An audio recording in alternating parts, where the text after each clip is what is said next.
Bab 154, Mengubah pasang surut. Diunggah oleh baca suara.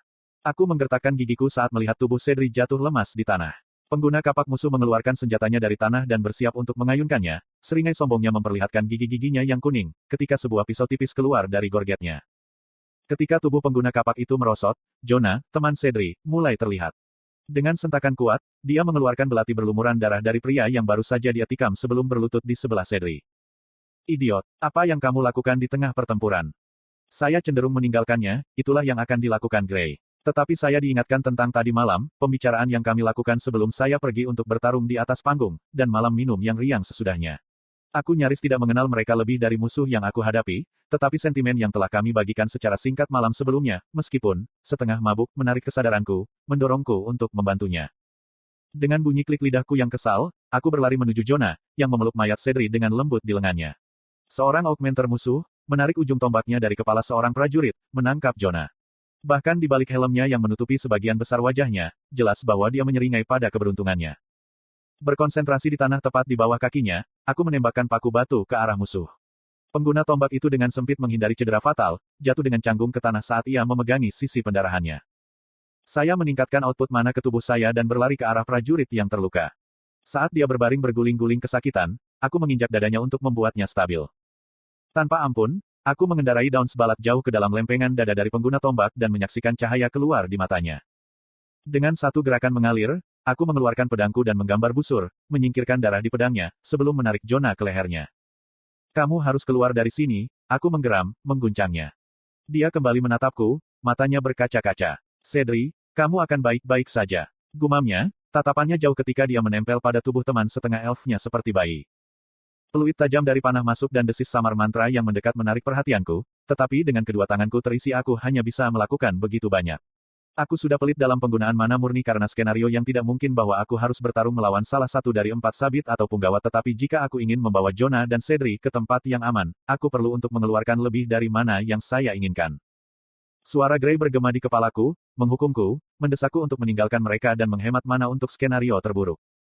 Sambil mengutuk pelan, aku menghantam Jonah dengan pukulan keras ke ulu hatinya. Tubuhnya kejang karena kejutan yang aku tambahkan untuk memastikan bahwa dia akan kedinginan saat aku mengangkatnya ke atas bahuku dan menggunakan tanganku yang bebas untuk meraup tubuh setengah peri di bawah lenganku.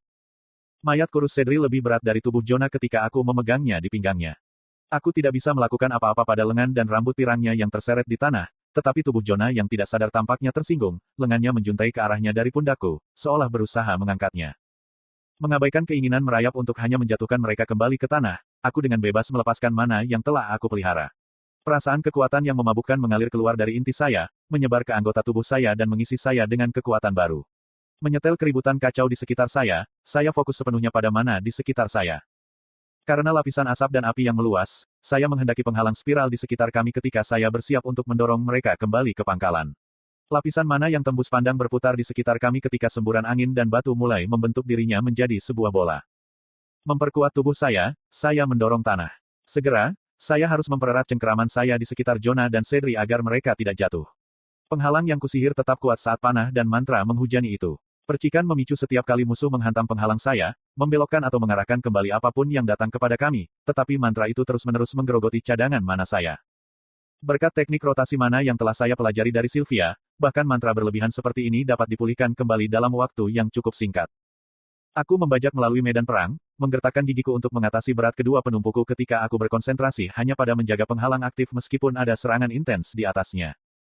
Tubuhku tersentak saat mantra yang sangat kuat membombardir penghalangku, tetapi aku memegang teguh dan meningkatkan jumlah mana ke dalam penghalang itu. Tangisan dari tentara musuh yang memerintahkan bawahan mereka untuk menjatuhkan saya menggema di dalam hutan. Setidaknya dengan semua conjurers mereka fokus padaku, Vanessa dan tentaranya akan memiliki waktu yang lebih mudah, pikirku. Segera setelah saya keluar dari pertempuran utama, saya melepaskan mantra saya. Segera, panah yang diperbesar menyentuh pipiku, mengambil darah. Kekuatan panah menjatuhkan sebuah pohon di sampingku, mengejutkanku. Dengan tubuh lemas Jonah merosot di pundakku, aku harus berbalik untuk melihat siapa yang kuhadapi. Sebelum saya bisa melihat penyerang saya, 2 panah lagi melesat ke arah saya.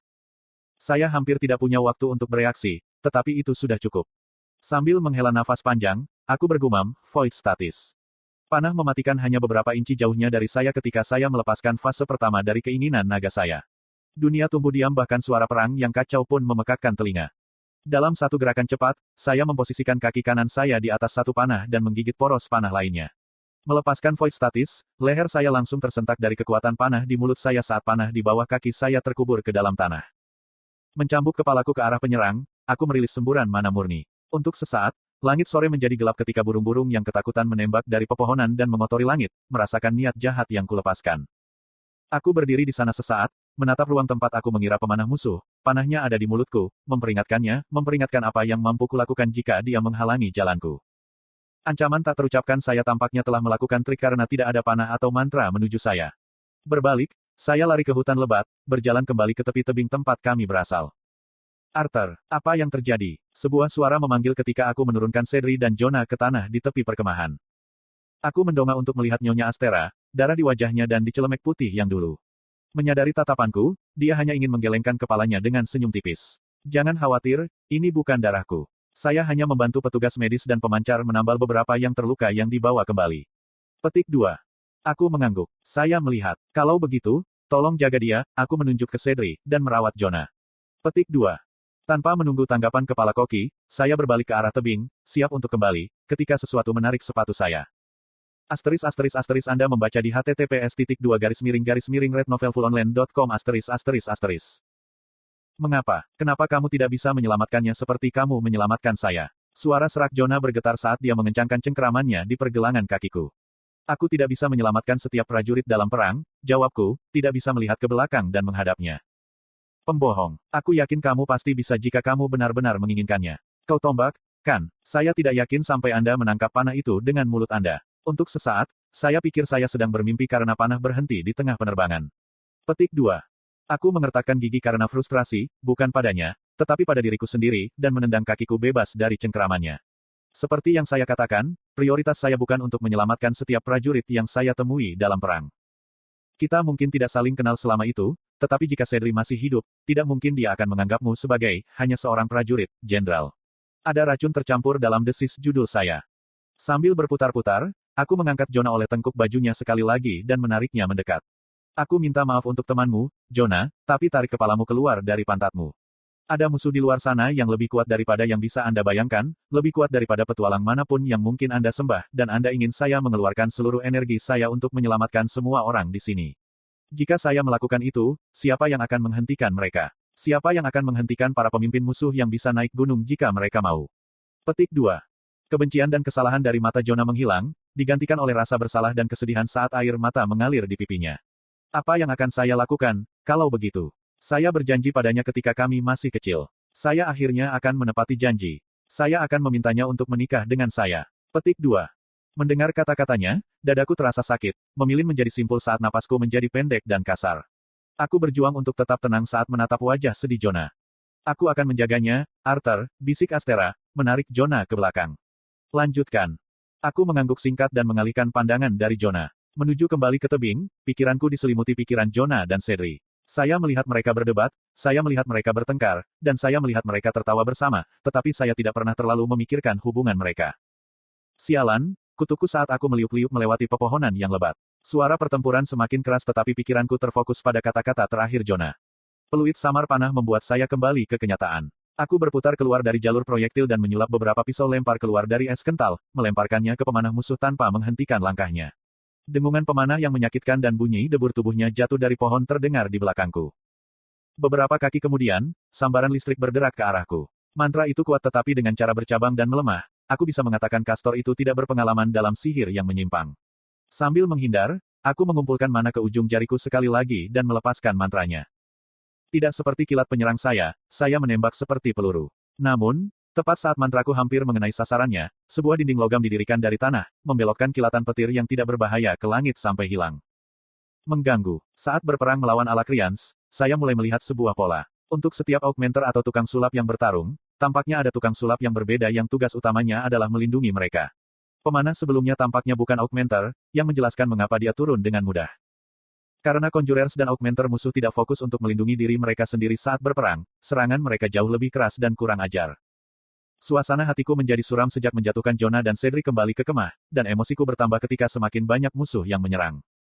Baik, kamu tahu apa, semakin banyak dari kalian semua yang saya bunuh, semakin sedikit prajurit saya akan mati. Aku meludah, menunjukkan seringai mengancam. Real Mir. Conjurers dan Augmenter yang bersembunyi sekarang mencuat seperti ibu jari saat mereka mempersiapkan serangan mereka. Ketika partikel-partikel berkumpul di sekitar mereka, berputar-putar dan berputar dalam persiapan, itu menjadi terlalu jelas seperti apa mantra yang mereka buat, tetapi saya membutuhkan lebih banyak waktu untuk melawannya.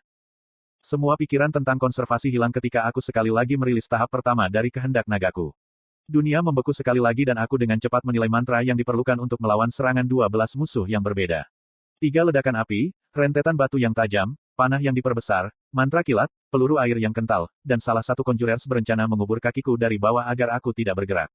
Cukup mudah, gumamku. Seperti dugaanku, membayangkan penghalang sebelumnya untuk menyelamatkan Jonah telah menarik banyak perhatian. Detik berdetak di dalam dunia static void yang ditangguhkan. Tubuh saya terasa lebih berat tetapi saya tidak peduli. Ini bukan apa-apa. Saya merilis static void segera setelah saya siap dan membalas. Segera, mantra meledak dari sekitarku, hiruk-pikuk jeritan dan ratapan bercampur juga. Tentara musuh dan sekutu sama-sama melihat sekeliling, bingung oleh ledakan yang tiba-tiba. Saat aku menghela napas, aku hanya bisa tersenyum puas. Daripada membatalkan mantra musuh seperti bagaimana Lady Mire telah mengajari saya dengan menggunakan interpretasi mana, saya membebani mantra tentara Alakrian, menyebabkan serangan balik yang mematikan. Bagaimana itu, Jonah? Apakah kamu puas? Saya marah. Arthur, sebuah suara yang jelas memanggil dari belakang. Melihat dari balik pundak saya melihat Kapten Glory. Dia memasang ekspresi mengeras saat kedua pedang panjangnya berlumuran darah. Rambutnya yang dulu diikat menjadi longgar dan penuh dengan lumpur dan darah kering, dan zirahnya tidak lebih baik, tetapi masih ada api berkobar di matanya. Kamu terlihat seperti sampah. Bibirku membentuk senyum sedih, lega melihat wajah yang akrab. Sudut bibirnya melengkung membentuk senyuman. Itu bukan sesuatu yang kamu katakan kepada seorang wanita bahkan selama perang. Aku akan mengingatnya, aku terkekeh. Ngomong-ngomong, apakah kamu melakukan itu? Tanya Vanessa, melihat sekeliling. Aku mengangguk. Aku sedang menguji sesuatu. Menguji sesuatu selama pertempuran. Kamu tidak pernah berubah. Dia menghela nafas. Apakah kamu pikir kamu bisa melakukannya lagi? Mungkin, jawabku ketika tiba-tiba, pikiran Sylvie mengalir ke kepalaku.